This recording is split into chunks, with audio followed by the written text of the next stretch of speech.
It's a game day episode of Boy Green Daily. New York Jets, Jacksonville Jaguars. We got to enjoy them while they last, folks. There's only 4 games left for the New York Jets this season. We'll preview it today with a special guest, all that and more. Boy Green Daily starts. And now, I'm going to lose my gosh darn bananas. Boy Green Daily starts now. Zoinks! Boy Green Daily, Boy Green Daily, Boy Green Daily. Let's go!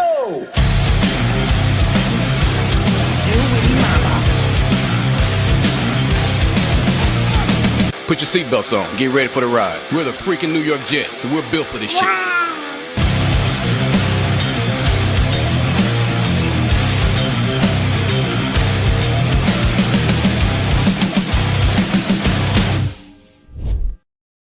good morning, everybody. I'm Paul Eston Jr., a.k.a. Boy Green. I'm the New York Jets digital reporter for Heavy.com. Welcome to Boy Green Daily, a daily New York Jets video show, also available wherever you get your podcast. We have 5 hours, last week was 6 hours, so maybe even more, but at least 5 hours of live streaming content today. We got the pregame show right now. We've got the live watch party and play-by-play analysis. That's coming up at 12:50 p.m. That is on youtube.com/boygreen25. And, of course, the postgame show. As soon as the game is over, we'll jump right into the postgame and assess the quotes and notes and everything in between. So let's get to it. First off, that kid to it. Nice jersey. Let's go, Jets. Thank you. My G-Dub jersey. Autographed on the back. You'll have to take my word for it.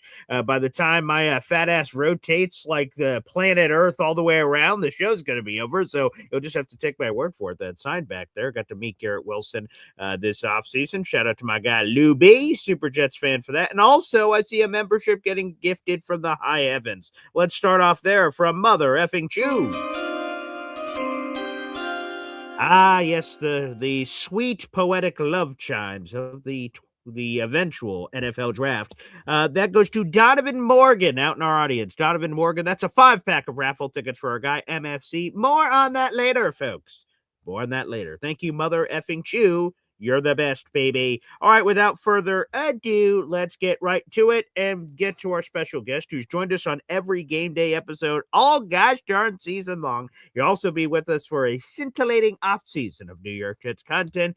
More on that later as well. Let's bring him in, our NFL insider extraordinaire, Matt Lombardo. And if you go down to our YouTube description down below, the very first link you see is how you can jump and transport yourself to Matt Lombardo's Substack between the hash marks, where there's all kinds of juicy info, including a Jets mailbag where there was an interesting conversation that Matt let us in on that he had with one of his sources. We'll talk about that on the show. Let's get to him. Matt Lombardo here on the program. Good morning and happy holidays, Matt Lombardo. You know, Paul, I love Mother Effing Chew dropping in like Santa Claus every week, gifting a coffee club membership to the people. Great job, great work, doing God's work for the community. So awesome stuff there. And happy holidays, everybody out there. We got 4 more Jets games left, and I think we're coming down to like 11 days till Santa Claus takes flight. It's coming at you pretty quick. 10 days, actually, till Christmas Eve. Wow, that's crazy to think about when you say it out loud like that. But so, folks, if you haven't already, might want to get those Christmas gifts in. But hey, some people like the rush, the adrenaline rush. You know, they don't want to show up to the airport 2 hours before, like I do. They want to show up with seconds remaining and live life on the edge. For any of you out there, I appreciate it. And also, some nice little news here before we get started, Matt Lombardo. Something I think the people will appreciate yesterday. Heis Mendoza.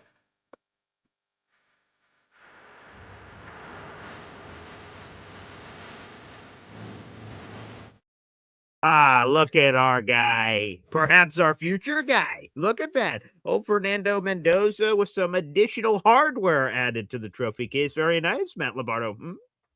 Heis Mendoza. Heis Mendoza has a ring to it, and he's got the trophy, and well-deserved after the season they had. And just talking to people inside the league, going back to early October, when the quarterback class started to kind of collapse on itself, and the big names that people thought were going to be at the top of the board didn't materialize or got hurt, or other things didn't play up to that level.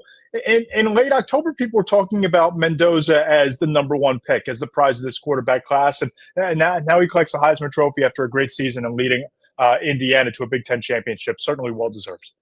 Yes, and there you go. A Hoosier winning the Heisman. That's sort of hardware. I know that it's tough for my father. He's in the chat right now, and he thought there's going to be a different kind of love if you catch my drift with the Heisman Trophy. And hey, I love running backs, man. And Jeremiah Love is a stud. The only thing that sucks, I would say, for the college football world is we're not going to get to see him in the college football playoff. That would have been a real treat. Jeremiah Love has had a hell of a year. And now he will likely, if he hasn't already, with all the declarations everywhere, I might have missed it, but I'm sure Love is heading to the NFL draft to be a top 10 or top 15 pick. We'll see what happens there. By the way, let me ask you real quick on a side thing for my papa. Really appreciate this on Jeremiah Love. I doubt the Jets are going in that direction, but hell, I guess you never know with the Brees Hall future and everything. But on running backs and going at the top of drafts, where is kind of the league on this? Because, like, there's Saquon Barkley, who was the second overall pick. There have been running backs that have slipped. I bring up Brees Hall. He was a top of the second round draft choice for the New York Jets. A guy like Love, in 1992, he'd be a top 5 pick unquestioned. But now we live in a different time where that's not always a guarantee here in 2025, Matt. Yeah, and you talk about Saquon Barkley, another running back who didn't win the Heisman, probably was deserving of winning that honor. But you look at, Barkley going number 2 overall. You look at Christian McCaffrey, a top 10 pick as well, and the career that he's had in San Francisco after being drafted by the Carolina Panthers. And I look at Jahmyr Gibbs. I think that Jahmyr Gibbs is the type of player who changes the narrative. And he's a guy that was taken 12th overall in 2023. And there was a lot of criticism of that pick lobbied at Brad Holmes, the Detroit Lions general manager. And look at Jahmyr Gibbs now. He might be the most explosive player in the NFL. So I could certainly see a scenario where you have a top 15 team taking Jeremiah Love. But the flip side of that coin is, go look at what Kyle Monangai is doing in Chicago as the handcuff to DeAndre Swift in the season he's having. 7th round pick. You look at Isaiah Pacheco, late round pick. I mean, these guys, it's so fascinating to me that you can look at the impact that running backs have on teams that are ready to contend for a Super Bowl. Aforementioned Christian McCaffrey in San Francisco, Saquon in Philadelphia. That my personal philosophy, if I were running a team, if I were a slightly above 500 team and I wanted to jumpstart my offense, jumpstart my chance of contending, I'd go up and get a running back, because I think that they don't matter on a team like the Jets, who are pieces away, several pieces away from contending. But when you need a player to put you over the top, man, a Jahmyr Gibbs, a Christian McCaffrey, a Saquon Barkley, those guys can certainly be those missing pieces.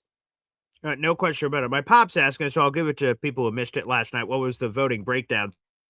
So Fernando Mendoza had over 2,300 points. So he won it very decisively. He won it by, I'm seeing here, like 800 plus points. The next closest guy was the Vanderbilt quarterback, who had it at 1,400 points and change. So there's a sizable gap between Mendoza and the next best guy. And I know what my dad is really asking: where the hell was Jeremiah Love 3rd place? He had 719 points.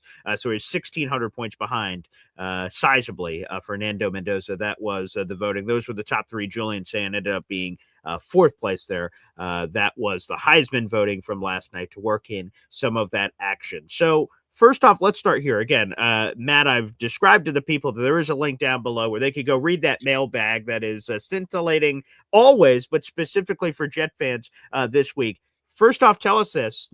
Obviously, I don't want you to give up the name of your person, but who, the job title of the person that you were speaking with New York Jets ties, and sort of walk us through generally, not all the specifics, but of the conversation you were having and sort of what you were trying to get from that conversation for the mailbag. Yeah, Paul, first of all, he didn't have ties to the New York Jets, but he's a veteran NFL scout, more on the pro scouting side of things, but helps out his team around draft time, grinding tape, grading some players, and those sort of things. And as I tend to treat the Friday mailbags, I ask for the questions. Fans and readers and subscribers pose the questions to me, and then I'll go through my Rolodex, and I'll try to figure out who might be a good source to talk to get their thoughts on the question. And somebody just asked point blank, if you were the New York Jets, how would you approach this in this coming offseason with all the draft capital? Do you go all in to go get the quarterback? Do you build a bridge in 2026 and build a turnkey roster and then go get the quarterback in 2027? And I thought that was kind of a fascinating topic that we've talked about on this show several times, especially since the Sauce Gardner and Quinnen Williams trades went down. So, I know that the scout is usually really thorough, knows the league really well because he scouts at a pro level. And I just said to him, look, if I put you in the general manager's chair of the New York Jets and you're looking at their roster, you're looking at the draft capital, you're looking at this QB class, how would you approach it? And I thought the conversation was really fascinating. All right, so let's dive into some of those comments here. And I tend to agree with your anonymous sourcing here, Matt Lombardo, with who you spoke with, who's grinded the tape and he's been around it, is that everyone seems very intrigued with the 2027 class and all that it has to offer. But I'm old enough to remember when they were saying those kind of things about the 2026 draft, but then all of a sudden things changed. So it leads me to believe that we're not at 2027 yet, but things could change. All these things people are saying now could be altered by the time we finally get to 2027. So one of my favorite parts of the mailbag was this anonymous quote. To me, it comes down to whether you believe Fernando Mendoza or Dante Moore can be a frontline elite starting quarterback. A veteran NFL scout told Between the Hash Marks, aka Matt Lombardo, during a lengthy phone conversation about the Jets rebuild, you never know what next year will hold. If you believe that your quarterback is available and on the board, you go and get that quarterback. That's you guys could read more of that in the mailbag. But that's the thing that gets me. The iron's hot. You've identified it. That's the key piece of this. We don't know this. We're not inside the Jets building, but if they feel that way, then what's the conversation? Because no one remembers what the Bills gave up to trade up for Josh Allen. No one remembers what this team gave up to move up here. This team gave to move up here. If you get it right, it doesn't matter, Matt. No, you're absolutely right. And, I thought another quote that jumped out kind of tying that thought process together is, let's say they pass on a quarterback at the top. They have the draft picks to take 2 in the middle rounds. You keep throwing darts because here's the thing. Until you have a quarterback, no matter what you have, you don't have enough, unquote. And that really stuck with me. And I think that when you look at the Jets situation, you have the receivers now. Garrett Wilson, you're wearing the jersey, elite top flight receiver in the NFL. I really think Adonai Mitchell is showing you something down the stretch here. You have John Mechie. You don't need to necessarily take a Jordan Tyson at the top of the board. You don't necessarily need to, take the kid out of Ohio State at the top of the board. You don't need to force the wide receiver pick early. You don't need to necessarily force the offensive tackle pick early on. You need the quarterback. If you don't have the quarterback, you don't have anything else. And you have the draft capital in New York. Even if you give up 3 first-round picks to go up to number 1 and take Fernando Mendoza, you still have 2 first-round picks next year. Or 2 additional first-round picks, however you package that trade package together to build around that quarterback. They have the second most cap space in the NFL behind the Tennessee Titans. They have the resources to do what the Washington Commanders did 2 off seasons ago, what the New England Patriots did this offseason. So if they believe that Fernando Mendoza is the quarterback, go and get your guy. And I think that that's kind of universal thought inside the league. It's kind of the thought process you and I have worked through on this show, that when you look at the quarterback landscape, Phillip Rivers might be starting today at 44 years old for the Indianapolis Colts. The cupboard is pretty bare. So if you think this is your guy, go get him. All right, now let me follow up here because let's go to the Giants. They're across town, okay? They had a first-round pick, 3rd overall, and they apparently like Jackson Dart, but not enough to take him 3rd overall. But again, they were infatuated apparently with him as a quarterback. So they took the risk of risks, or they're either dumb or a genius. Now it looks like a genius because they ended up getting their guy, but it could be dumb that if you loved the franchise quarterback and you took anything else over it, even though everyone loving old Abdul Carter there and what he was projected to be, it made a lot of sense. And that was a clear need at 3rd overall, but they take their pass rusher 3rd overall and they wait, patiently wait. And then they get the right deal and they're able to trade up and they don't have to give up. They gave up some stuff, but they didn't have to give up a future first. The Giants still have their first. So can you sort of paint that line of genius and stupidity and the right weighting, because boy, you got to trust your intel that no one else likes Jackson Dart enough that they're not going to take him beyond insert point. And it ended up working out for the Giants, where they did it in reverse. The Jets literally have 2 first-round picks this year. The Giants did not until they traded back up into it. So they could play a similar game if there's a quarterback that isn't Mendoza at the top that maybe they like, but again, you're getting very cute trying to wait on the quarterback, and you could potentially miss it. Yeah, I think that's one of those things where you have to trust your evaluations, trust the back channel conversations that your scouts are having on the road at pro days when they're talking to scouts and evaluators from other teams, shooting the breeze on the sideline. Hey, what do you think about this guy? What do you think that your team needs? How do you view this kid's draft stock? And I think that last year was kind of that unique situation where the media was enamored by Shedeur Sanders, right? People thought Shedeur Sanders was going to be a top 5 pick, but you start to talk to people inside the league, and they have a round 3 grade on Shedeur Sanders. So that's another quarterback off the board. Jackson Dart, sure, people were talking about Dart vaulting up the board in the day before the NFL draft, but that felt more like a smokescreen than what you saw on tape at Ole Miss, what you saw at the Senior Bowl, what you saw throughout the pre-draft process. This is a different animal entirely because you have all of this momentum behind Fernando Mendoza, all of the tape from this year, all of the big-time throws and the biggest moments of games rising to the occasion, all of the physical traits that the Giants were hoping to develop in their system, in their scheme with their coaching staff out of Jackson Dart. Fernando Mendoza seems like he's a ready-made NFL quarterback. So I think those guys only come around so often. And, the flip side of that coin is if you wait beyond this year, right? Forget about waiting to trade up to get Mendoza or more if he falls out of the top 15. Sure. You don't have to give up as much. You're not investing a first-round pick. But the problem is, let's say that they take the 2027 approach. And the scout I spoke to had a great point on this. You need an exceptionally patient owner to do that. Because let's say the Jets finish with 3 or 4 wins this year. They go out and they buy the top offensive tackle. They go buy the top linebacker. They buy a cornerback in free agency. They draft, these young pieces to build out the roster, and they win 4 games again. And the quarterback isn't on the roster. And somebody, a Texas oil baron, drops a $4 million, $5 million, $10 million bag on Arch Manning's lap. He's staying in for another year. Right? Like things happen. If you don't have that quarterback after 2 terrible years, how patient is Woody Johnson going to be going into the 2027 staff with Darren Muji and this coaching staff that they're going to get the quarterback next spring in 2027? It's a huge gamble. It's very much a huge gamble. Okay, we're speaking with our NFL insider, Matt Lombardo, here on the program. He joins us every game day episode, and we will release an off-season schedule, or Matt will also check in with us throughout the off-season on a consistent basis, because there's going to be a lot happening, of course, with the NFL draft and free agency and all the tentpole events of Combine, Senior Bowl, and so much more. I'm going to have to get used to, what is it, the Panini Senior Bowl now, or what is it now? Is that it?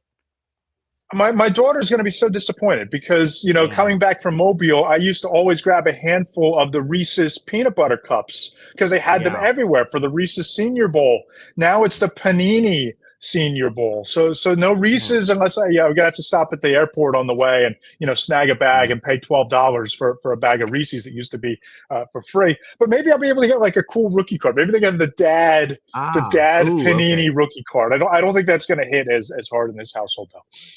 No, I'd imagine not. A handful of paninis. I don't know if that hits the same for daughter Lombardo, but we'll work on that. We'll work on that for sure. Another name you mentioned just passingly in your mailbag, but I know there's fans in our audience that are very intrigued by this quarterback, and you have a innate knowledge of said guy. It's Drew Allar. A lot of people are allured to him because, last year there was some hubbub, and then, of course, he decided to come back to school. Unfortunately, it's this devastating injury. What's sort of the vibe on Drew Allar? Is there any, it's very, very early, but is there any sense on, is he still a first-round pick?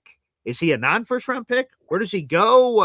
What could he even play during his rookie season? What's the Drew Allar story? Because I know I have a few fans in our audience that are intrigued by that young man as an alternative option. Either if you double dip, you take a guy and take another guy, you take a flyer and see what he is, or if, again, you just decide to build around the rest of the team. We've mentioned there's plenty of holes for the Jets outside of quarterback, and then you just sort of take a dart throw as a developmental option as he rehabs from his injury. Yeah, the unfortunate reality for Drew Aller is that, he went into last year. If he came out of last year's class, he would have been a top 5 pick in the NFL draft. That's from people that I spoke to in the league. And fans are going to scoff at that notion.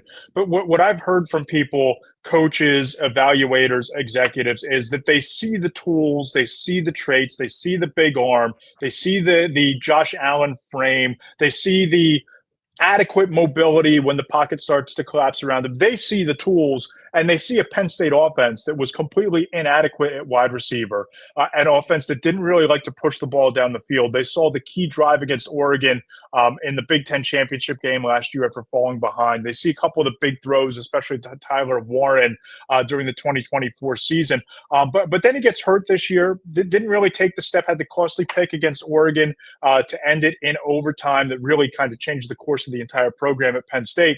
But you look at Drew Aller, the conversation is very different going into 2026 than it was going into 2025, because he's now one of those mid to late round flyer guys, right? I mean, he's a guy that you take in the 4th round, you get him in your building, you develop him, you work on him, you see if he can do what he can do in your system. If your season comes off the rails because you didn't take a quarterback in round 1, maybe he's a guy you play the final 6 or 7 weeks of the year to see if he can be the guy in the future or as a future trade chip for you.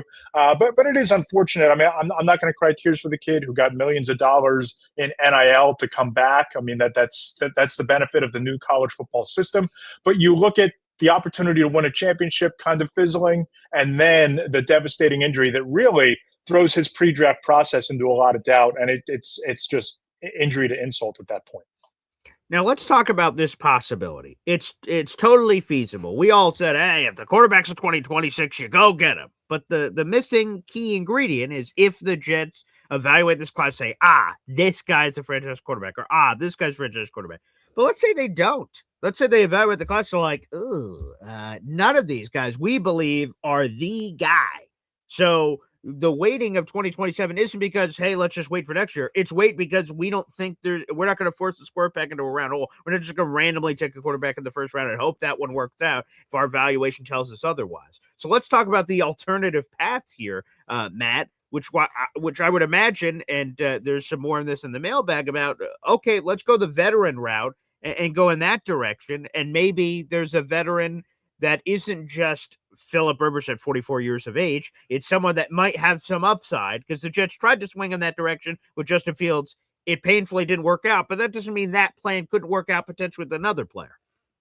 Oh, for sure. And that's where a scout told me, quote, if you don't think that they're the guy, I'm not forcing it. I'm signing a veteran, and I'm trying to add a former first-round pick to see if my coaching staff can fix him. Go and get Kyler Murray. Go and look at Mac Jones. He's turned into a pretty good quarterback after his time with Kyle Shanahan, unquote. I mean, Daniel Jones is likely going to be available. If we're talking about a veteran and a former first-round pick, Jones was picked, 6th overall in 2019. But I could see a world where if they either strike out on Fernando Mendoza because the Raiders wind up with the number 1 overall pick, and you could trade them 5 first-round picks and they're not moving because they need a quarterback, or they decide that Fernando Mendoza isn't the guy, that's where these alternatives come into play. That's where you start looking at Tanner McKee in Philadelphia and Kyler Murray, or you start looking at bringing back Tyrod Taylor and getting Mac Jones. And you're trying to see if you can get the former first-round pick to reach his potential, and then you still have an eye trained on 2027 and that class that's coming out. So again, we've talked about this before, multiple paths to finding a quarterback, building a roster. And this conversation just kind of reaffirmed for me the belief that people inside the league, when they see a quarterback who is drafted in the first round, it's really hard for these guys to divorce the NFL quarterback from their pre-draft scouting work. It's really tough for these guys to not look at Kyler Murray, not look at Mac Jones, not look at Trevor Lawrence and all these guys and say, we had him as a first-round grade. We can fix him. It's hard for them to shake that mentality. Sometimes it works out. Jared Goff and Baker Mayfield and, Daniel Jones for a spell this year. Sometimes it works out. Doesn't always. All right, let me throw one from the audience in here. I feed the animals every once in a while. Let's see here. I got Jelani. here. He says, "Why Kyler? Get Shador at the Browns draft the quarterback." I'm curious on because there's a few teams at the top. This is where we get into speculation land, right? So Cleveland, Shador's had a couple of nice games. He's going to continue to start the rest of the way, health pending. But right now they have a top 5 pick. They have a top 10 pick. They have an opportunity to take a quarterback potentially very high, but Shador has shown something. What's more likely, Matt Lombardo? You could either, if you know the answer based on anything, feel free to share, or if it's just your gut here, that the Browns take a quarterback high and screw you, Shador. Sorry, I don't give a flying hoot what you do. We're taking a quarterback. Or, whoa, Shador, not bad. All right, we'll take a non-quarterback here in the top 5. What do you think is more likely of those two options?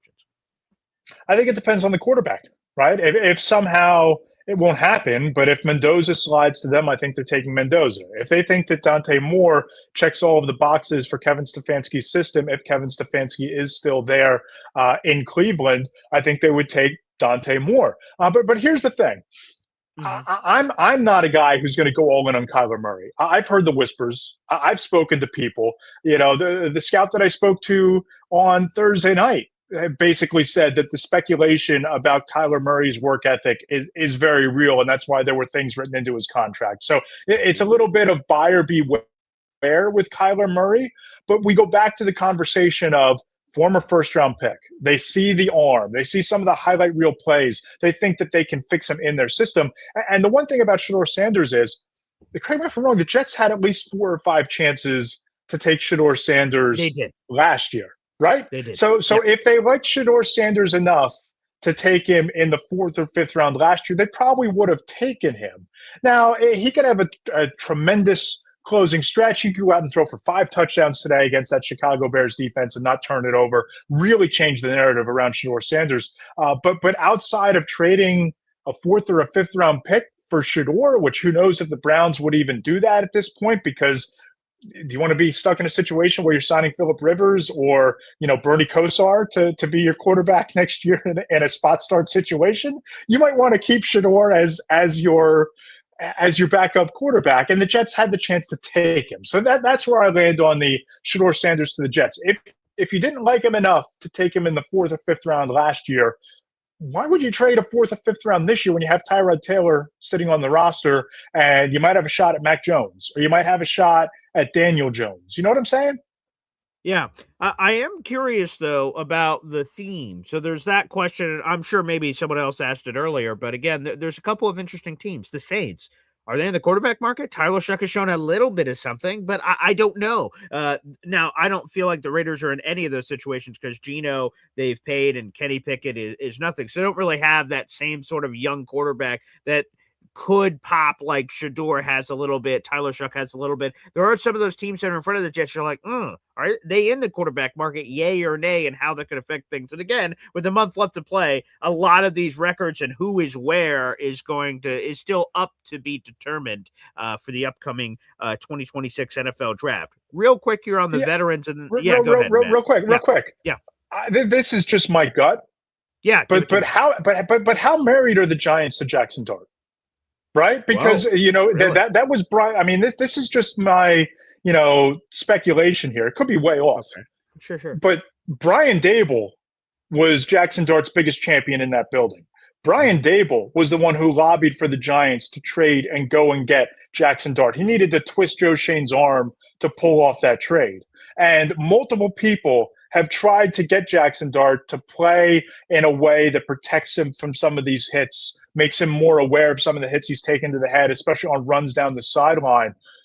I'm not saying, but I'm saying that if the Giants are picking 1st or 2nd and Fernando Mendoza is on the board, if I'm Darren Moogie, I'm going to call it. It's the same strategy we had about Cam Ward the last week when we spoke on the show. You guys love Jackson Dart? Do you love him enough? Would you take a 1st round pick for him if you're going to take a quarterback here anyway? Like, if this is the dart throwing, we're talking about dart throwing season, casting lines into the water. If the Giants are picking that high and Brian Dable is no longer in the building, it's at least worth a phone call or a short drive from Florham Park to East Rutherford to knock on the door at 1925 Giants Drive. it's when you started to say, I'm like, hey, Matt, good Lord, that's the craziest thing I've ever heard. But so crazy, it might just work. Because if you really think about it, Brian Dable was this guy that loved him. He's not there anymore. Joe Shane could be fired at the end of the year. Who knows if he's either, I know he's quote unquote heading the search, so it seems like he is set to stay, but the Giants said they're going to fully evaluate him once the season's over. And if he was gone, then you have no tie left to Dart. And then normally, we talk about this all the time, new regime takes over, they got no ties to this guy. They want their own guy. So, hey, it is something to keep an eye out for. We'll go rapid fire here to finish off, and then we'll get your Jets-Jags thoughts before we get you out of here. You mentioned two veterans. We have Kyler Murray and Mac Jones. We'll start off with Kyler Murray. On the 5th day of the new league year, the Cardinals would owe Kyler Murray a big fat bonus that I'm sure they don't want to pay. So that puts a clock on all of this, a clock that the other 31 teams in the league say, cut him. We don't think you're going to pay that bonus. So instead of us giving up any asset, we'll force you to do what we think you're going to do is you're going to cut him. So is that a possibility? Or does a team say, man, you know what? We want Kyler enough that we'll talk to the Cardinals, say, hey, you're probably going to cut him, but we'll flip you a 6, a 7, a 5, and we'll eat up just a little bit of the money. Like, if we force you to cut him, you have to eat it all. We'll take, I don't know, $10 million off the top, whatever it is. We'll negotiate it a little bit just to guarantee we get him, and we don't have to negotiate against the rest of the league potentially. So what are those paths here for Kyler potentially? Yeah, I've been of the thought from my conversations that Kyler Murray's never going to play another game in a Cardinals uniform. And he went to Mike Tanier, my colleague on the podcast. He writes the Two Deep Zone. He wrote in his column a couple of weeks ago that the Cardinals sent Kyler Murray to a second foot specialist. And the foot specialist said the Cardinals don't want to pay you anymore, so they're going to shut you down. So basically, that was the joke, that it wasn't anything medical, that this is just shutting him down. So I think that if you're the Jets, whether you take a quarterback one or not, offer a 6th-round pick, because you have the money, you have the cap space, you have the need. It's a very low risk if you're offering a 6th-round pick for Kyler Murray. I don't think that he's going to play another game in Arizona, and I think that some team would be wise to add to their quarterback depth chart and go get him for a 6th or a 7th.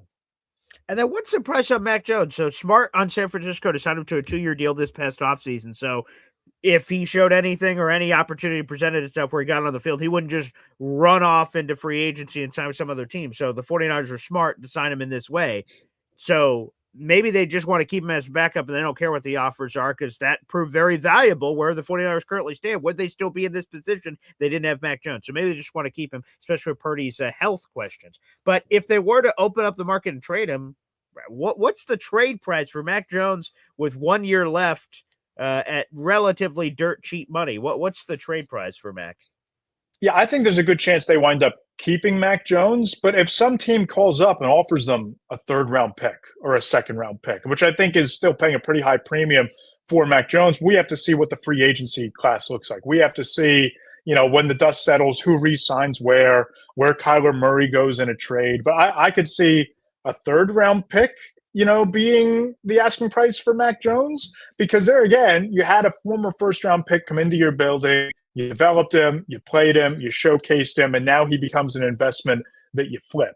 So I could easily see them keeping him as Brock Purdy's backup. Dare I say competition if this doesn't result in a deep playoff run for San Francisco or even making the playoffs at all. But I could see them also trading him for a 3rd-round pick. Yeah, for sure. All right, last one here. It's game day. It's Jets Jaguars. We got to get some of that in, I suppose, here for a game day episode. Jaguars are 9-4. The Jets are 3-10. The Jets, in a weird way, if they lose, of course, obviously that helps their draft positioning, but it also hurts the Colts because the Jaguars are in first place in the AFC South. A Colts non-playoff team is a top 18 pick guaranteed. And I imagine it could be a lot higher if the Colts keep losing games. If the Colts make the playoffs, that pick's automatically in the 20s, and then we'll see sort of what happens with the playoffs. So there is a double-decker nature here of the Jets lose, improve their own draft positioning, and improve their other draft positioning, which is the Colts' 1st-round pick. But what do you make of this matchup here, Jets-Jaguars? It seems like a mismatch, and Vegas seems to agree with that. Yeah, the Jaguars seem like they're firing on all cylinders. They've figured out their running game. They've gotten Brenton Strange back at tight end, who's kind of opened up some things. And you look at Jacoby Myers, done a really nice job since he's been there. Trevor Lawrence, didn't play as much chaos ball last week as we've seen from him over the last few weeks. Really good defense. Don't love this matchup for the Jets. I don't love it. We'll see what happens. But I think that when you look at the AFC South, it's a game the Jaguars absolutely have to have because they see what the Houston Texans are doing now. They see what that defense did to Patrick Mahomes and the Chiefs on Sunday night in Arrowhead. So I think the Jets are going to get a Jaguars team firing on all cylinders, motivated and ready to roll. All right, looking forward to doing the play-by-play of that massacre. Thanks, Matt. Any other plugs you'd like to do here? Again, we're 11 days from Christmas, 10 days from Christmas Eve. We've got a lot happening and more shows to come, but together with us here during the holiday season. So, any last plugs before you get out of here? Yeah, just come check out Between the Hash Marks. If you love in-depth Monday columns, if you love podcasts, the podcast has become a bit of a hit on Tuesdays at 1 p.m. And there will be plenty of Jets content this offseason. We're going to be in Mobile at the NFL Combine. We're going to be in Indy or Mobile for the Senior Bowl, in Indy for the NFL Combine. And, the Jets are going to be the big story. It's going to be all about what are people hearing about the cap space situation? Who are they targeting in free agency? My Rolodex is filled with agents who I know really well, and also they love to talk to drive up the market price for their clients. So who are the Jets talking to? What are the plans at quarterback? What do the quarterbacks look like in Mobile as they're throwing, as they're working out? Come on over, check out Between the Hash Marks, and love to have you. Paul's a subscriber, and expect some more Jets content in the weeks and months ahead. That is for sure. I can confirm. Matt, thanks, brother. We'll check in next week. Appreciate you, brother. Have a good one. There he is, Matt Lombardo, joining us here on the friggin' program. Yes, folks, we've got a lot to get to here on the show. Some flurry of Jets moves yesterday. I want to get into those. I want to get more into Jets Jaguars here on a game day episode. We'll open up the phone lines, but again, let's give another shout out to our guy, our man. Again, Heisman Dosa.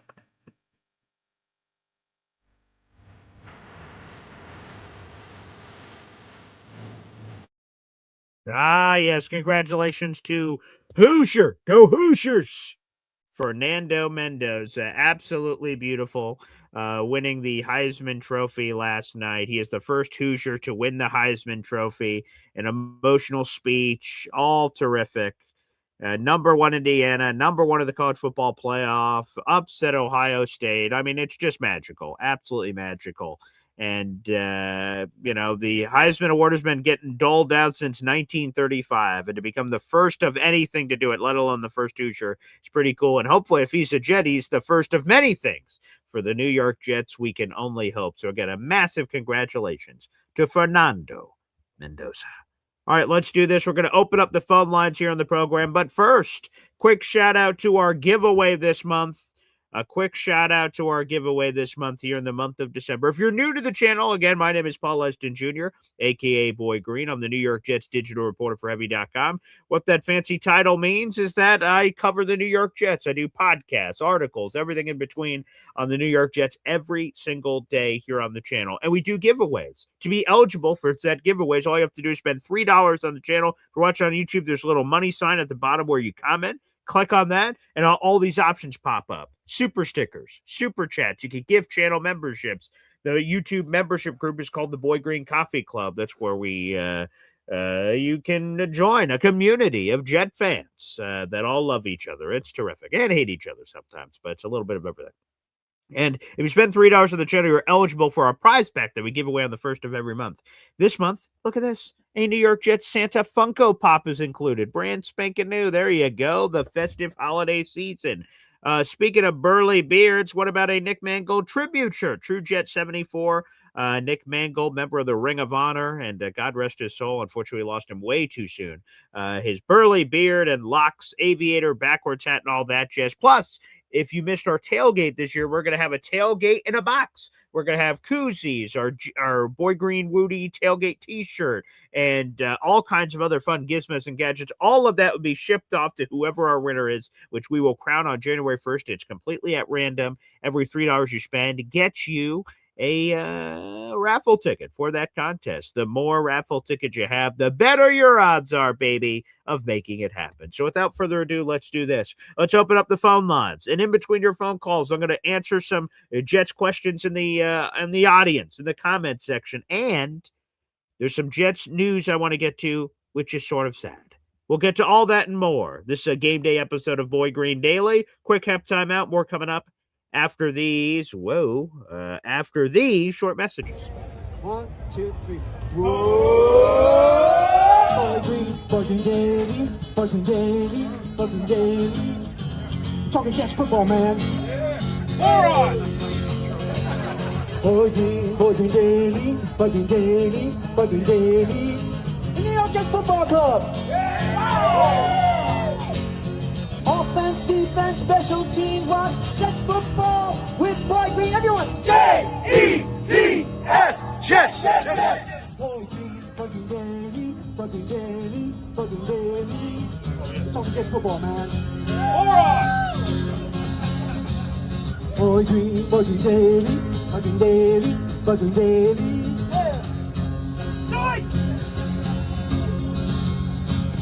Offense, defense, special teams, watch Jets football with Boy Green. J-E-T-S, Jets, Jets, Jets. Let's go! Ah, yes, I love when Hep sings that tune. It's absolutely a pleasure. Phone lines are now open. That is youtube.com/boygreen25, where you can call and ask your questions, comments, and everything in between. Quick Jets note. Terribly sad news.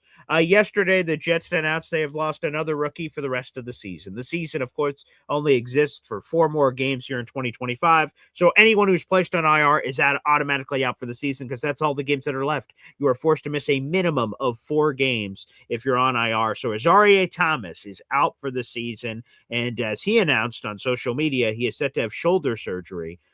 Which is terrible. And I feel awful for Azareye'h because I thought he showed some decent promise this season. But to me, AZ Thomas has not shown enough he's clearly a starter at corner. He's not shown enough of that to me. He's shown a promise, but not enough promise. If I'm the Jets, I am looking at corner. Corner is among the needs that I'm evaluating on this team. I think 2 of the 4 spots are locked in. I think Jarvis Brownlee Jr. certainly showed enough. He's going to be your starting slot. Brandon Stevens has shown enough. It was an up and down campaign, but he has shown enough to me. The other spot, I'm not saying Azareye'h Thomas won't have a chance to compete. You'll have a chance to compete. But I don't think he is an unquestioned starter, unfortunately. But hey, shout out to him, and he retweeted this, so shout out to Azareye'h. You know, he had 7 pass deflections this season, including, I believe, 6 or 7 of those were in a row. And that tied Darrelle Revis in terms of consecutive games with a pass deflection. Hey, anytime you're mentioned in the same breath as a Pro Football Hall of Famer, salute to Azareye'h Thomas. So that's good. So it stinks because, again, I think these final 4 games are about evaluation. We're all going to be rooting for wins, but I think they're about evaluation. So to have Azareye'h Thomas not suiting up for this game is incredibly disappointing. Or any game the rest of the season. So hopefully he gets the surgery, he gets right, he gets ready for whatever I don't know what, they weren't specific. Maybe it will be more clear next week. Probably not about exactly what he's dealing with, but hopefully it's surgery and he's cleaned up and ready to go by April when the workouts start for the New York Jets. So he could start, building some momentum and seeing if he could get one of those starting gigs. All right, let's go to, we've got a shout out real quick. Let's get this one in here, and then we'll go to the phone lines here. Wow. I like that. Peter Castro, member for 7 months. Thanks, Peter. Boy Green Mendoza, a must. No quarterback, no win. Yes, I've seen that equation before. It's basically been my entire life as a Jets fan. No QB, no win. Yes, unfortunately, I'm too familiar with that, quite frankly. Thank you, Peter. Yeah, I'm on the Mendoza train, baby. Let's get some Mendoza action going on. All right, we got plenty of phone calls, but there's only one person we can start with here. It's our guy Johnny Boy. What's up, Johnny? Hey, BG. Good morning, man. How are you? All right, you look great, man. You look great. Yeah, I look great and feel like dog poop. Okay, I appreciate the honesty there. Hey, how you feeling, Johnny? In all seriousness, what's going on, man? Just stuff with my where I got the the Surgery stuff. what Yeah, got yeah. I got split you. open. Yeah. No, I came on because I wanted to talk about the first and foremost. How can you not like this kid Mendoza? Yeah. Right? Like he's a kid that you can root for. He's a kid like he said everything that as a person. I'm big on words, right, and Mhm. body language, Yeah. and what he said up there, talking about his brother, the sacrifices of his mother, Yeah. his faith, and all that. And I'm like, wow, like this kid gets it. Like he Mhm. understands it, right? But is he the only gamble though? Like, is the Jets only truly putting all of their chips in to this one individual, or are they doing their due diligence in regards to the other, which I think they are, of course, right? But is it too much? Now, Matt kind of beat me to it, and what he said about the Jackson Dart conversation, Mhm. because that's what I wanted. I was gonna ask you if the Giants are there, they go Fernando. Would you be upset if we gave up just a one and said, "Give us Jackson Dart"? Like, what are your plans with that? And that's all it would take, because I mean, that's essentially what Matt just said. Mhm. And I mean, how would the fan base react that? I mean, you have proven tape now of Mhm. what he's done in the NFL so far. So I would like that. But your thoughts, real quick, VG. Yeah, I would say I think Giant fans are really excited about Jack Start, as they should be. He's got this swagger about him, which is infectious. He's doing these tic tac dances. I have no idea what the hell's going on, but I'm sure that's hip. My only problem is, and this is again, I'm not a Giants fan, but he bashes his head against a brick wall, and he does that a lot. And he's just a very oh wait, where's contact? And it's exciting, it's exhilarating right now. But watching his lifeless carcass as he's skirting a sideline against New England, getting blasted to a different dimension, was a tough watch. And again, I'm not a Giants fan. I can only imagine if that was my quarterback getting obliterated like that. I just don't know how much longer he's going to be able to play this way. Now, Jackson is very defiant and he's young. I imagine that plays a factor too. A few of these press conferences, he's like, hey, man, if you watch me play, I've been playing like this my entire life. And he plays with this fire. And the fire you love for all the good stuff, but that fire is dangerous too. So, I mean, is Jackson Dart better than anything we have? Yeah, yeah, for sure. And again, the Jets should evaluate every option. So if the Giants or one of these surprise teams, whoever takes Mendoza, we'll use Mendoza in this Giants case that was brought up.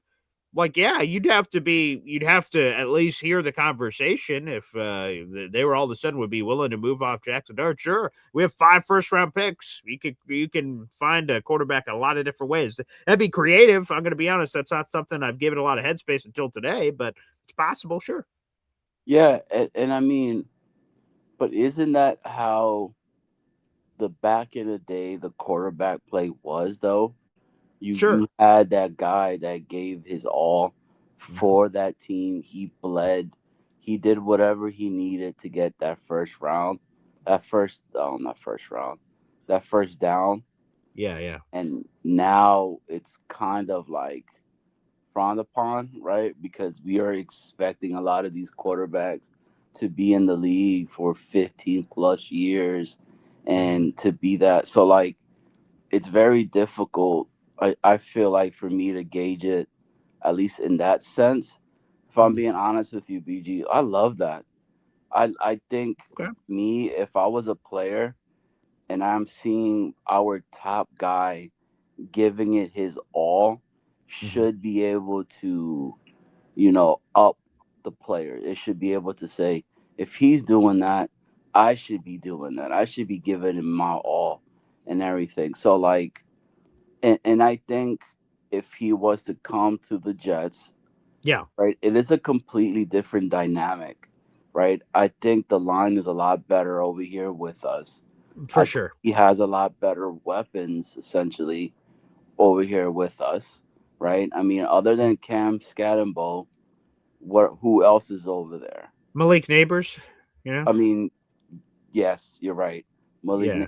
but then it drops Yeah, pretty right. Yeah. significantly, right? Sure. I mean, they don't really have a tight end, do they? Yeah, Theo Johnson has only been okay. They have Wan'Dale Robinson, but he's a free agent. They're either going to have to pay him buco bucks or he's going to hit free agency. Apparently, he wants Khalil Shakir money, which is like 4 years, 50-something million. So we'll see if the Giants do that. But no, right. I get your overall point, though. Besides Neighbors and Scatterboo, and both of them are coming off serious injuries. So how do they bounce back from that? Right. There are questions there. Coaching staff is more set over here. That's very clear. I mean, yeah. The Giants are going to reset. Yeah.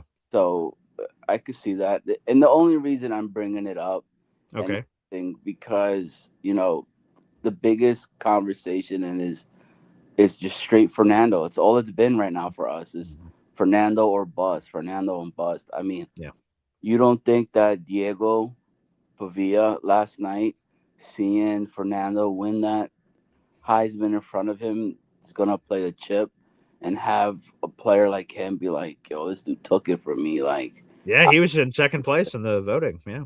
Yeah. So, like, I think a lot of those stuff. I like the kid's moxie, right? I think that's something that needs to be talked about coming into the NFL because he does have an arm. Oh, well, we lost Johnny. I don't know if he pressed the wrong button. I think we've got Johnny back. Johnny? All right, Johnny's getting some happy time from the nurse right now. We'll check back in with Johnny. All right. Let's go back to the phone lines. Hey, look, it's Philium, FL Phil 98. How you doing, Paul? The reason I called today was about Johnny's call yesterday. Oh, okay. So following him right now is kind of rough, but it made me think of a lot of stuff. First of all, there's people out there who I won't mention any names, Neil, who talk about who's the greatest Jets fan and all that. Here's a guy in a hospital bed calling in. Just, oh my God, right? If you want to talk about a Jets fan, holy crap. Week 50, and think about all the context, right? It's not like we're in the Super Bowl conversation. It's like, I just have to get in. We're 3-10. We're playing a 9-4 team. It's week 15. We were just mathematically eliminated from the playoffs last week. And this guy's like, I've got one call to make. Boy, Green Daily. They're like, what? Just get me on the phone for It's a Jet show. Like, unbelievable. What is going on here? Absolutely. And, we all love Johnny. I love Johnny. We texted a little bit the other day, and I'm just so happy that he's on the mend. Yeah. So, the other reason that I called about, Johnny's call was, it really does make you think, right? None of us are guaranteed tomorrow. 100%. The message for him, again, for him to call in and say that, And you know what? I made a couple of calls yesterday, and I talked to some people I hadn't talked to for a while. And I want to thank him from the bottom of my heart for that, So when I get off here, I'm going to donate 20 raffle tickets to Johnny. And I love you, Johnny. Keep going. And, hope to see you soon. There he is. Philium, thank you so much. And yes, I feel the same way about what Johnny said. And for those who don't know and may have missed any of the shows this week, we're sending our prayers out to Johnny Boy. This was not a planned thing. It's not like appendicitis. He's like, I got to get that procedure this week. This was something out of the blue that took Johnny out here and had to have him obviously in the hospital to have this situation addressed. And it's very scary and very everything. And that was a big message from Johnny yesterday, is that call people in your life. You literally never know. Tomorrow is not promised. You have no idea what the hell's going to happen in your life. And just when things like this happen, it really makes you think, what is important in life? And again, you just don't know. So if you have a chance to make a call, make a call. If you have a chance to walk to your whoever it is, if you live close to family or something, make sure you work that time. And especially, at any time, but certainly during the holiday season, this is very much on the forefront. So prayers up for Johnny. It's back-to-back days that he called in. Again, that surprise. When I saw him pop into the green room, because I could see when you guys are all popping in, we got 1, 2, 3, 4, 5, 6, 7, 8. We got like 8 callers waiting here. Then I'll get to all you guys here on the show. When I see it pop in, I'm like, Johnny boy, what the hell? From a hospital bed? Good Lord. So yeah, he's special. He's special. We love Johnny. And again, I had the pleasure of meeting him. Not this past tailgate, it was a year before. So very meaningful. I see we have some memberships getting gifted from the high heavens. Look at Peter Castro getting in the mix. Hell yeah. More gifted we've got to celebrate, and I see, look at this, a 10-pack. Very nice. Number 44. Woo! 44, that's me! Get some cold cuts, get some cold cuts, get some cold cuts. Woo! Give me some! On the board with a 10-pack now. Wait just a second. I believe we have even more coming from the high heavens. Peter Castro just gifted another 10-pack of Boy Green Coffee Club memberships. Good Lord have mercy.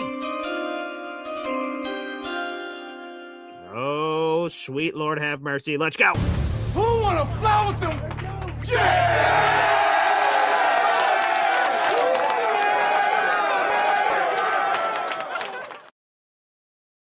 That is 20 raffle tickets for our guy Peter Castro. Let's read all these members to the Boy Green Coffee Club. We got a train going on here, baby. We got a train. Here we go. Here are all the 20 new members to Boy Green Coffee Club. These are from Peter Castro. It's 20 raffle tickets for the contest. We have K9 Cohen, Sean Bennett, Thomas Doyle, Rex Ryan. Hey now, welcome in, Rex. Sexy Rexy. Andrew Kemp. We have IREC4NI. We have Big Steve. Tyrone Garcia, Green Bean. Hey, Green Bean, the OG. I love Green Bean. Hector Cabrera here on the program. We've got Jamie Nagar. We have Nelson Grajales, Dano, Seth Silverton, Maggie, Hank, Zachary Browning, P. Shafani, Vero Beach, and Mario Consiglio. You guys are all now members of the Boy Green Coffee Club. Shout out to our guy Pizza for gifting all of those memberships here on the program. And oh my, Philium, as he said already on the show, a 20-pack of Boy Green Coffee Club memberships. And these will be going to Johnny Boy. My pop gave his raffle tickets to Johnny Boy. More raffle tickets coming for our guy Johnny Boy here, Philium. Let's go, baby. Let's go. It's game day. Kevin James. I just got 3 things to say.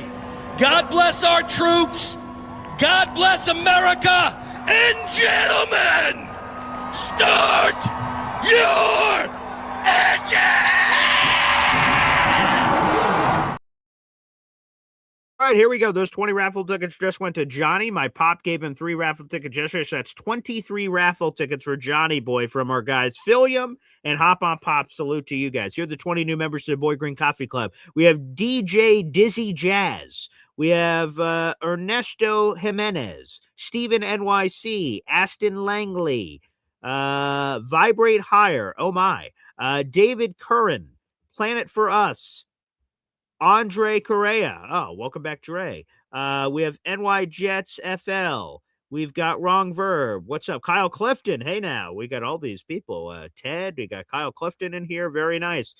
We have Flight Boys, 2.0 Slim God. We got the PK Jet Fan. We have Stack 87. We have One Rem Fan. Party with Peg and Artie are back. Welcome. Frank, Dunk Lloyd, Roberts, Mike Perez. You guys are all now members to the gosh darn Boy Green Coffee Club, baby. Woo-wee.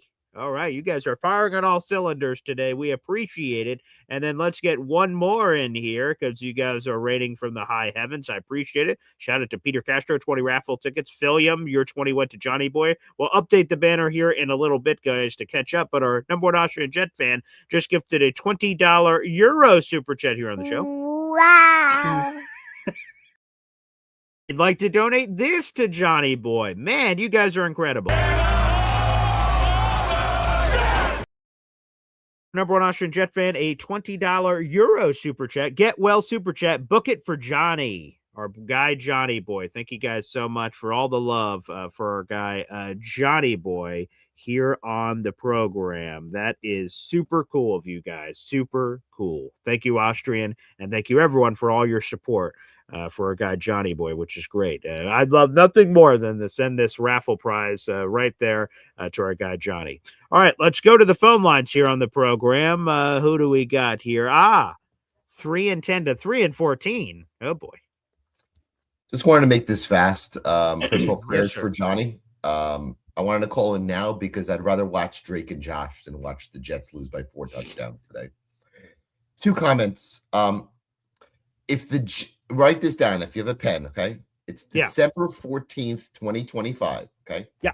Okay. If the Jets trade 3 number 1s for Fernando Mendoza, right? Yeah. Darren Muji will be gone within 3 years. Write that gone down. To the Super Bowl or Disney or gone, where? Gone, like unemployed gone. Yes. Oh, gone. I see. Oh, is he going to retire on top? No, he will get canned. He will get canned like the previous ones. Okay? Oh. Just not going to do that. It's just a moronic trade for a guy who I think is mid quarterback. And one final comment. Okay. The Sauce and Williams trades were made with eyes towards 2027. I think it gave him an extra year. And it allowed them to pretty much rebuild this roster the way they want to and not force issues. I know a lot of fans here are afraid to be patient. Yeah. And unfortunately, you have to be patient to be successful. Okay. And bottom line is, if you trade 3 number 1s for Fernando Mendoza, you are going to get fired. It does not work that way. You just can't do it. He's the flavor of the month. He's the best of a really bad quarterback class. There's limitations to his game, and you just don't do it. And I know people can't be patient nowadays as Jet fans because they haven't made the playoffs in 15 years. Unfortunately, you have to make one more. And you have to wait 1 more year and go forward in 2027, build the rest of your roster, and go about it that way. Paul, it's been a pleasure. And again, the pleasure is all yours. And again, do not trade 3 number 1s for Mendoza. Thank you very much. There is Alon joining us here on the show. Again, I will let you folks know, not that this is what we're rooting for here, but the Jets have a path to the number 1 overall pick themselves with no trade required. It's currently 6% odds, and this could obviously change by things that happen. So there's still a path to them getting there as well. I see Johnny Boy fixed whatever phone thing happened. Yes, Johnny. Yeah. First and foremost, to Phil, dude, Phil, I love you, man. I speak with Phil on the side, and that he is I value a lot of his knowledge and the conversations he has, and he knows that.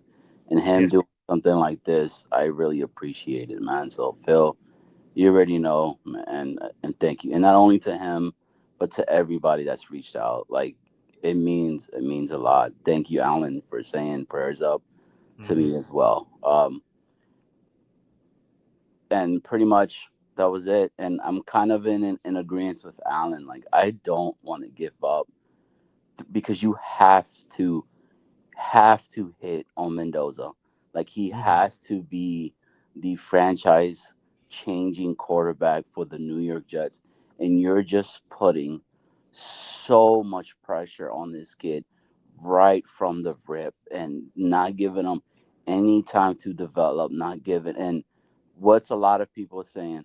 We want him to at least, sit back a little bit and get a bridge quarterback and all that.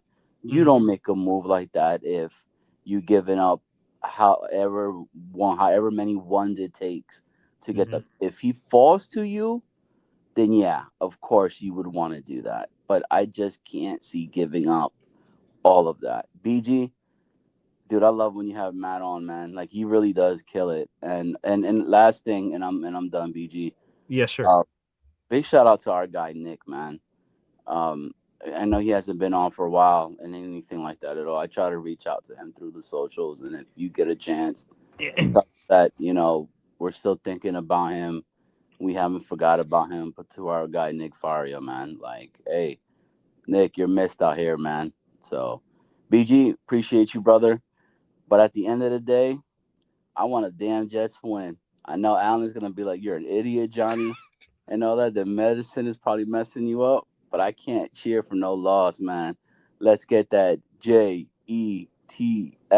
Jets win. All right, BG, later, dude. Let's go. Johnny Boy said it right there. Amen. Now, before we move on to the callers, I do want to address that back end of what Johnny Boy said. For those who missed it, Nick Faria, our Jets beat reporter for JetsXFactor.com, who joins us. It was every Monday for a long time, and then we shifted to Wednesdays.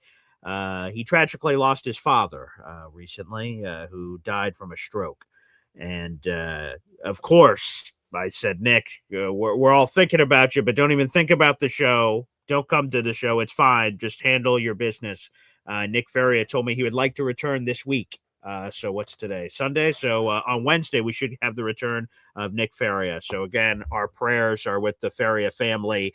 And thank you to everyone that reached out to his GoFundMe, which was able to more than enough make the money. That just goes to tell you about the Jets community to help with all the medical costs of everything that's going on there with the Faria family. So thank you to Jets Nation for contributing there. That meant a lot to Nick. So I was able to speak with Nick over text. And yes, he plans on returning this week, as long as that works out with his schedule. So again, a big ups to Nick Faria. And again, thank you to Johnny Boy as well. Again, Johnny, I didn't even expect him. And now back-to-back days, we've had him call into the show. That's pretty magical. And thank you, everyone that's sent in some love to Johnny Boy as well. Again, massive, massive prayers up there. All right, let's go back to the phone lines here. We've got the Jets Afterburners podcast, handsome host. What's going on, brother? What's going on, man? Long time. But first of all, I want to just prayers again to Johnny Boy, Nick. I know the feeling, Nick. It's a tough one, but you'll get through it. Stay strong. Johnny Boy, dude, you have reminded us how fragile life is. So we thank you for that. There's a purpose for everything. You're going to get through this.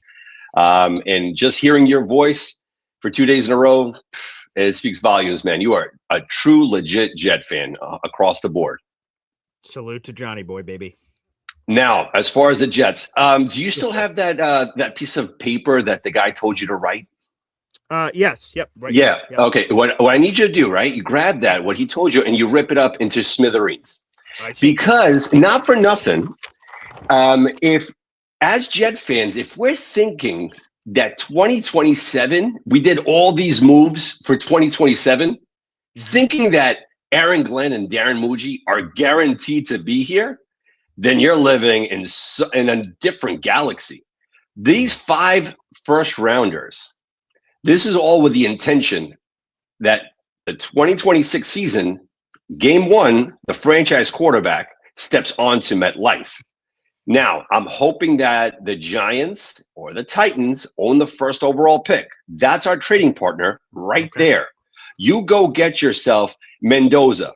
Again, Aaron Glenn, Darren Muji, they're not guaranteed to get a second opportunity at this. They need to get their quarterback. Now, as far as draft compensation, this is why it's so imperative to continue to lose. I don't understand it. Oh, we got to win today. We got to change the culture. Change the culture with a franchise quarterback. Change the culture. Start winning games when it matters. Not right now, garbage time. Oh, wow, this Cook guy. Please. He ain't Tom Brady. He's more Brady Quinn than anything else. Anyway, with that being said, my problem is the backup quarterback today. The guy that was on the roster, and that's the guy that I'm worried about, that he could pull out a win. The problem is Martinez. Nice. Yes, and Senor Martinez. But the problem is for me is the compensation. If we win and we wound up at number 9th overall or 8th, sure, as opposed to 3 or 4, then instead of giving maybe 2 first rounders to hop to the 1, we may have to give that 3rd first rounder and possibly a player. As much as Jet fans are going to come down my throat and be like, oh, no, you can't mention that guy. The jersey that you're wearing right now. No. Listen to me.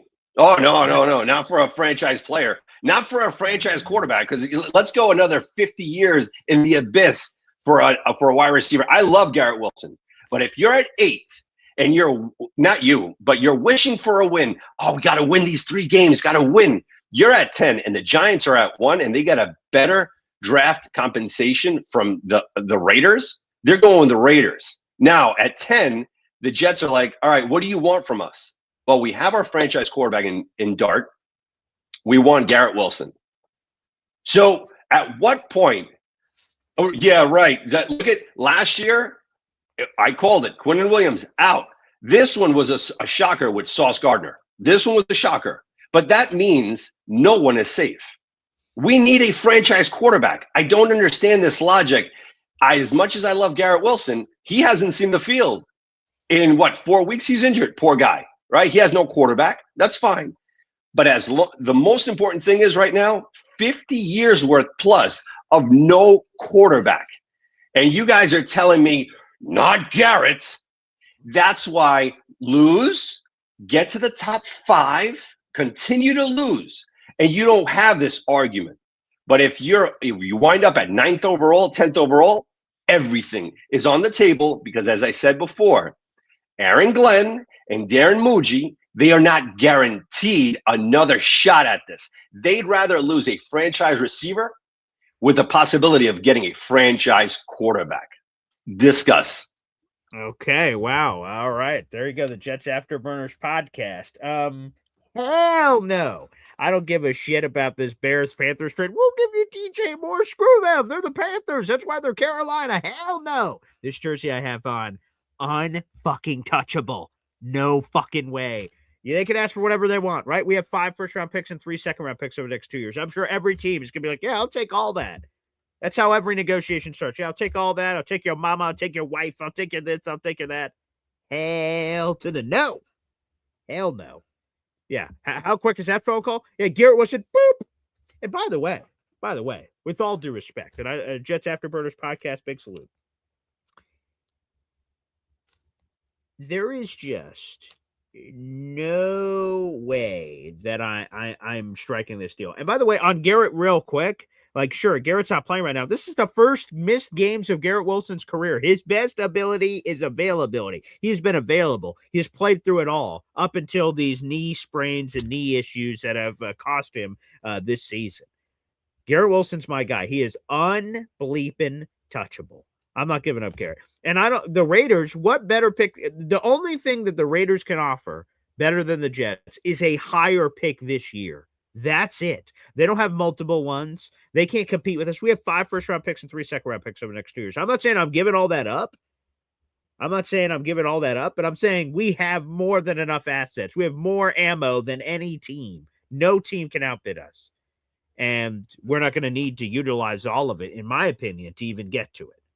But no, absolutely not. No fucking way. I'm not trading Garrett Wilson. I'm not thinking about trading Garrett Wilson. Garrett Wilson is part of the reason why, Fernando is the guy that we keep talking about here.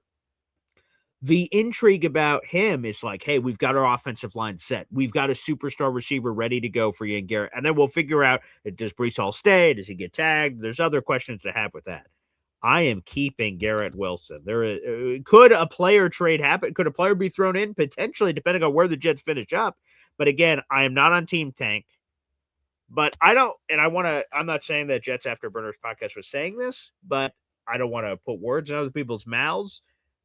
I root for wins when I'm here at this desk, when I'm there on the couch for the Jets. I root for wins.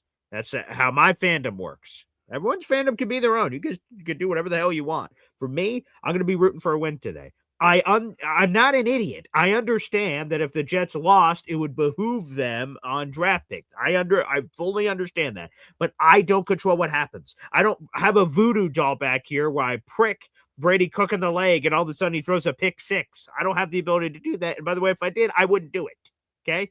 I'm going to just enjoy the game, and the result will be the result. The football gods will lay it where it's supposed to go. Brady Cook is the first undrafted free agent rookie quarterback to start a game for the Jets in 50 years. I'm excited for the young man to get his shot, and I'll be rooting for him today. But absolutely freaking not. Garrett Wilson's untouchable. Giants, you could suck it, baby. You could suck a big fat one. No chance. No, sir. Not available. Thank you very much. God bless. We have 300 people in the room. Like the video, hit subscribe. Up next, Mr. Famous Fulton. Yes, sir. Good morning, Paul. Good morning, sir. I was wondering if you watched the video yesterday or listened to the live stream. I have not yet, but I hear that you can replay it, so I'm looking forward to doing so. You guys ready? This is for Johnny. okay, I know he's in the hospital or anything for Johnny Boy, and this is a new original Christmas song I wrote.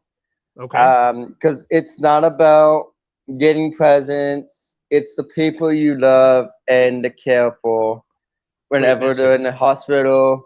What if they're in crisis and don't have any money or food or water? So this is about Christmas, the joy, and spending time with family. Hey, real quick before you start here, Mr. Famous Fulton, can you lean the phone so we can see on the guitar? Yeah, there you go. Perfect. Yeah. Sorry, I just gotta find a thing to find like a pillow or something. I don't know. Whatever will keep it up so we can see you strumming your guitar. Yes. Okay. Let me see about this. Yeah. Go ahead. Whatever you got. Yeah. Perfect. There you go. Yeah. That's great. Okay, That's great. Great. All right. Great, Here we go. great. Yeah. Here we go. All right. Here we go, guys. This is for you, Johnny Boy.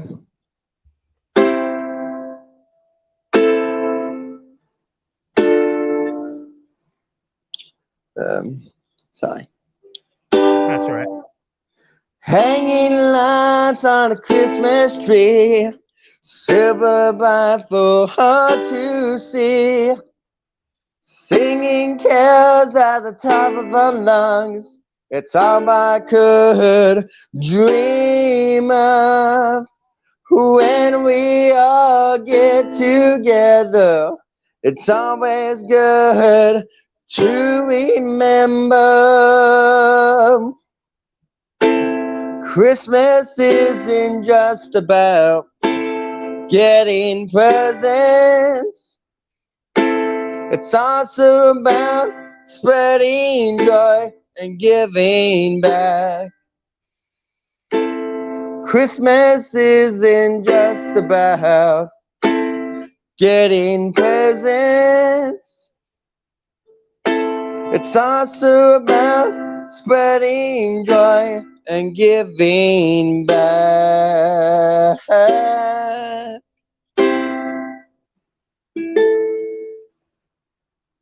There you go.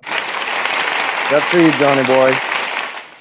Wow, thank you so much, Mr. Famous Fulton. He's really going to appreciate that in the hospital. So thank you, Mr. Famous Fulton, and thank you. We'll all be making sure we re-watch and re-listen to that from yesterday. So thank you so much. Yeah, it's on WIBC. It's retaped, so. Okay, wonderful. Well, congratulations on that performance, and thank you so much for spreading. And I might just put it on YouTube for you guys to watch. Oh, that'd be terrific! Yes, if you could do that, let us know whenever you do that on your channel. I sure will. And thanks, Paul. And I'm glad Mendoza just won, so that's a good thing. See, look at that right there on your screen. It's your boy, Indy. Yeah. Mendoza.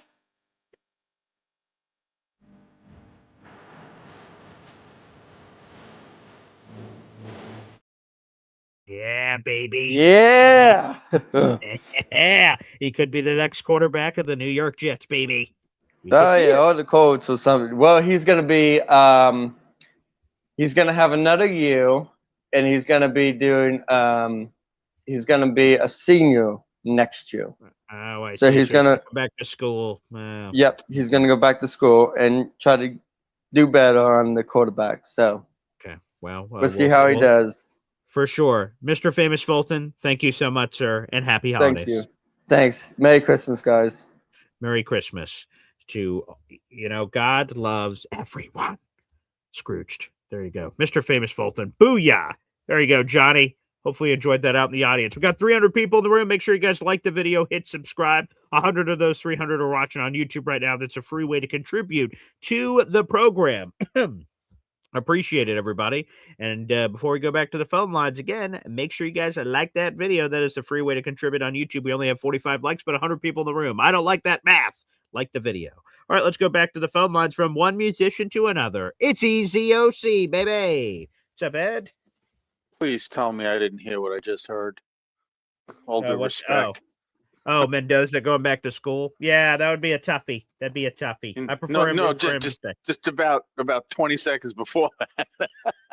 Oh, yeah, the Fernando song, ABBA. Yeah, it's gotten a lot of play. Yeah. Anyway, yes, it's very diplomatic of you. Thank you. Yes, what's up? Listen, unless he falls to us, I ain't trading more than 3,300 points to get him. I'm sorry. That's fair. I'm not doing it. That's the line in the sand. I like that. I respect That's it. And we have another quarterback out there who got hurt this year. Yep. Who I've done a little bit of research on, and he would have been a top 5 pick last year, Drew Aller. And they say the surgery went well, and he's ahead of schedule with his recovery. All right. And it wasn't a major, like, it's not like his foot got like ripped to shreds like the kid we drafted from Jordan Travis, JT3. It's nothing like that. And I think if Fernando falls to us, I still want to try to get Drew Aller. Nothing wrong with that. Matt talked about Drew Aller because I want to double dip. But I have no problem double dipping. That's fine with me. Our track record, like Guy was saying, man, 50 years without a franchise quarterback. Well, hold on. I mean, Chad was good. Chad Pennington was. I like Chad. I like Kenny O. I thought Kenny O was good too. Oh, well, it's about 50 years since Kenny O, right? Well, it's been a lot of years since a lot of these guys. Yeah. Yeah. I think Kenny O'Brien was the best quarterback we've had after Joe Namath. That's probably true. I mean, he made Pro Bowls. He was they had a reason why they drafted him instead of Marino. There was a reason for it. Yeah. There was now you got to remember when this happened. This was what, 83? I think it was that 83 is when he was drafted. 83. That's correct. Okay. Yep. Back in 83, if you got caught smoking weed, you were a pariah. And Dan Marino got caught smoking weed. And I think he had a minor. I think he had also like a minor nagging injury that wasn't really like kept him out, but it was just they thought that if they drafted him to the Jets, because at the time we weren't that good with the O-line, they thought he was going to get destroyed. And Kenny was, they thought had sturdier stock, and he put up numbers at his college, so they took a flyer on him. And let me tell you, would we may have gotten better with Marino? Yes, but I don't think at the time. I think Marino might have gotten broken. Maybe. Remember the Namath curse too. That's what some people say. Yeah. And that's always in the back of my mind when I think of everything that we've done. That there's always, and I hate sounding negative because I'm a positive person and I love the Jets and I want us to do well, but winning games now is going to hurt any chance we have of trading up for any reasonable draft capital without having to eat a whole bunch of shit. Sure. And I think Kyler Murray and Marcus Mariota as gap quarterbacks, even if we draft a rookie, are absolutely essential. And then we keep Adrian Martinez as the number 3. Unless, of course, we double dip at quarterback this year. If we can get Mendoza, if you can get Mendoza for anything reasonable, or if he falls to you, you got to grab him. Absolutely. But if he goes, like, let's say someone trades above us, because it can happen. Yeah. And he's gone. I think I go for Aller. Interesting. Okay. I'm not opposed to that. Aller. And then maybe get Mac Jones. And I hate Mac Jones because of him trying to kick people in the dick. That's pretty high on my list. Yeah. When you try to kick my player in the dick because boo-hoo, I got tackled, no, that's unsportsmanlike. But maybe it was I'm just not a because he fan was of people getting kicked in the dick. Yeah. Definitely not a fan. No.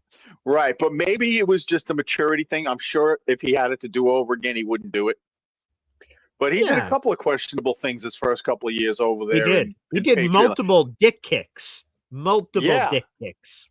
But then maybe it was coached because we had the ultimate dick as head coach over there. And didn't he try to twist the dick off one? He like run up and grabbed. He did a grab and twist action. I'm pretty sure that also happened with the Mac Jones Patriots experience. Look, so I'm really not into dick twisting. I'm not into NFL porno. Okay. Which again, there's the game where we played as a kid. Bop it, twist it, smack it. And the other thing is the other thing is that jersey you're wearing. Yeah, G-Dub. If your beard's not safe, nothing is safe. If your beard was not sacred, then nothing in this world is sacred. Remember that. There's a price for everything. Yeah. If the Giants offered us their first-round pick for the next 12 seasons, Garrett Wilson's gone. Right? I'd Would you take the next 12 first-round picks? No. No? Then you'd be fired as a GM. That's possibly true. Because that would mean we'd be going into every single year with 2 first-round picks for the next 12 years. By the way, the Jets are an underdog in every game remaining, right? We're talking about the schedule. The only one that's sort of up in the air is in New Orleans. And even there, they're an underdog. So they're an underdog in every game remaining. And I'm going to go watch the game today, but I'm not watching the game. Here's what I want. Okay. I want them to be very competitive. I want it to be a good game. I want it to be. I want these next 4 games. Here's how it sounds. I want these next 4 games to be absolutely 100% bona fide moral victories. I want to look good. I want to kick ass. I want to do everything but have the W at the end of the game. I want the players to know, holy shit, we almost lost that game. Because, and I'll tell you why. Because winning doesn't help us now. If you're a front office guy. Now, if you're a player, you want to win. And I get that. If you're a coach, you want to win. But if you're a front office guy, shit, you want to lose out and hopefully get the number 2 or 3 pick. Okay. You got to remember, you got to remember, it's not just about where we land as close up as we can. We can get leapfrogged by other teams, even though we have the best draft capital of anybody. I'm not paying the jet tax to these pricks. That's over for me. I'm not doing it. There's no way I'm doing the jet tax and having to give up 3 first-rounders for Mendoza when the numbers say 33,000 points. Okay, I'm not doing it. I'll give him 33. I'll pay. I'll pay the quarterback tax, but I'm not paying the quarterback tax and the jet tax. That's a lot of taxation without representation. A lot of taxation without representation. We'll leave it to the rest of the guys. Oh, and one thing, Johnny boy, God bless you. Feel better. And also to Nick. Yeah, I lost my dad 13 years ago. It sucks losing your pop, man. It really does. So be good to your pop, even when he calls you a dickhead. Be good to him because it's the only thing. He's only there for a finite amount of time, man. Anyway, God bless everybody, and Merry Christmas coming up. There you go. Happy holidays. Easy joining us here on the show. That is true. My dad calls me a moron, a dickhead, and everything in between. So if I ever, he's still alive, but if I ever miss him, I guess I can just replay Boy Green Daily over and over again because there's plenty of material. Plenty of material, indeed. That's a good point. It's a very astute observation. Very astute observation coming up there from our guy, EC. By the way, updated the banner. Johnny Boys, now #1 in our raffle, thanks to all of the raffle tickets you guys gave him. So thank you very much with 31 raffle tickets. Neil and Peter Castro are in second place with 20 raffle tickets. Our boy Austrian Jet Fan is in third place with 14. DIY for Life in fourth place with 11. And then Ryan McCarthy rounding out the top 5 with 10 raffle tickets gifted so far this month. Again, all of our raffle tickets are kept track of on my Excel sheet, so no worries. That is always accurate and up to date with information. If there's any other issue, ever an issue, let us know. Well, folks, that was an eventful show. Thank you, everybody, for tuning in and giving us all kinds of different things about bop it, slap it, bump it. I have not thought about that in a while. And dick kicks, dick twists, and Jets tanking and Fernando Mendoza. There's a lot of material there. A lot of material there indeed. Hey, let's wrap up here. It's the Hepster. Hey, Paul. How's it going? What's the story? First of all, shout out to Johnny Boy and to Nick. Yes, thank you. We know the routine. And we're Jet Green, so we stick together as brothers. You know that. 100%. So, but as far as today's game goes, what's the schedule like? Yeah, coming on. Yeah, so 12:50 will be coming on. We'll have, unfortunately, some things to talk about with the injury report. We're not going to have Mason Taylor. We're not going to have Azaria Thomas. Yeah, Mason Taylor's already been ruled out. Yeah, let me see. I've got I think I had it here. Let me see if I still have it. Let me add this on here. Let's see. We have it right here. Where's the injury report? I think this is the final injury report. If not, then I'll grab the other one here in a second. Let me see if this is accurate. Yes. Okay. So Mason Taylor's out, unfortunately. We've got Azaria Thomas out, and he's on IR, so he's done for the season. Our top two quarterbacks, Abishar gone, Fields and Taylor, but we already knew that, so it'll be Brady Cook and Adrian Martinez. Francisco Mauangoa is out. He was rotating at linebacker, so we already have 5 players ruled out, 2 questionable. We'll see if either of those questionables are ruled out on the inactive list that comes out 90 minutes before kickoff. So it just sucks. It sucks to lose because, it would have been fun to see Mason, Azaria, and some of these other youngsters running around out there, because I think it's good for evaluation, but also our chance of winning are a lot more difficult without those guys. Jeremy Ruckert is tight end 1. It's not something I had on the bingo card, but hopefully he takes advantage, I guess, of that opportunity. So we're down a bunch, but no, for the schedule, I'll be on at 12:50. And then we'll be throughout the entire game and then the post-game show. So we'll be fired up, baby. Okay. Well, Rutgers been catching some balls lately, so let's hope he continues that. And I'm looking forward to seeing Cook play with the week behind him.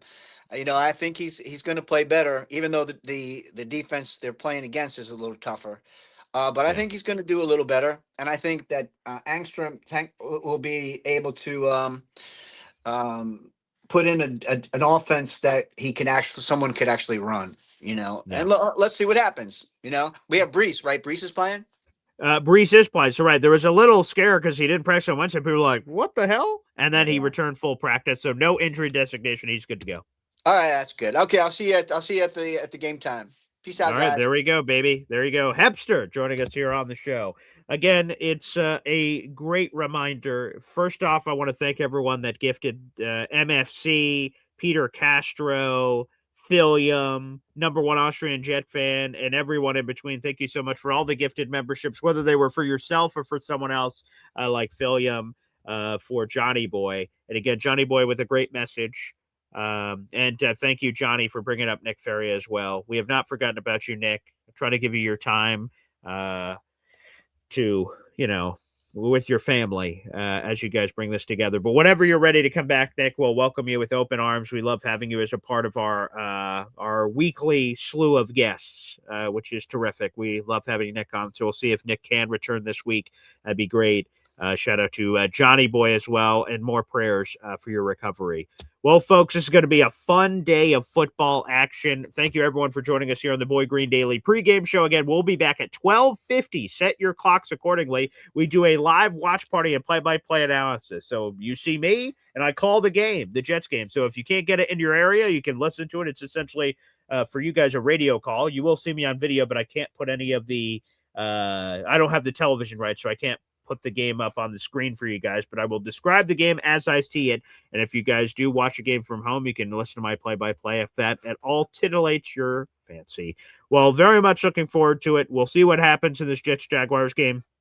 Jets are facing long odds. They have the second largest spread of the week, or largest spread of the week, depending on the latest line with the Colts, Seahawks, and Phillip Rivers playing. So we'll see if the Jets can pull off an upset. It's going to be difficult, but we'll be here nonetheless. Thanks, everybody, and we'll see you here in a little bit. Take care.